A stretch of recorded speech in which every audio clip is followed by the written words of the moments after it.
Have you ever heard a child's laughter in an empty house? Meet John, a quiet widower who moved into a small cottage on Maple Street. His grown children live far away, busy with their own lives. Every evening, John sits in his favorite armchair, staring into the fading light, wondering if he'll ever hear a friendly voice again. One rainy night, as John reached for his cup of tea, he heard a soft giggle behind him. He jumped up, spilled his tea, and called out, "Hello, who's there?" But the room was empty. He shook his head and laughed at himself, just old bones and an overactive imagination.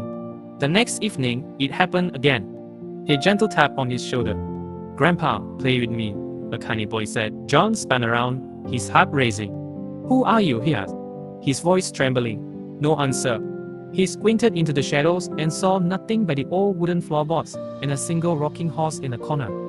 Yet he felt the breath on his neck, a whisper so soft he could almost believe it was real. Over the following days, John sat the second place at the dinner table. He laid out a small plate of cookies and a glass of milk. "I hope you like chocolate," he said. Glancing around, he poured 2 cups of tea and raised his own cup in a silent toast. Sometimes he thought he saw a movement in the corner of his eye, a flicker of a small hand waving. He smiled, the loneliness melting away at last. One afternoon, John found a tiny wooden train circling the living room rug. He hadn't owned such a toy in decades. He knelt down and guided the little engine around the track, humming a lullaby his wife used to sing. Suddenly, the train sped off on its own, and a soft giggle filled the air. John's eyes filled with tears. "You really are here," he whispered. That night, John dreamed of a little girl with dark curls and bright eyes.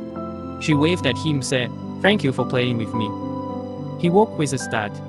Heart pounding, on the bedside table lay a single white rose he didn't remember placing there. He picked it up and pressed it to his cheek. The next morning, John decided to draw a picture of the little girl. He grabbed pencils and paper and began in shaky strokes. When he finished, he stared at his work. There, in childish scrawl, was a drawing of him and a small figure holding hands. Beneath it, a name, Sophie. John's breath caught. Sophie had been his daughter, lost in an accident 20 years ago.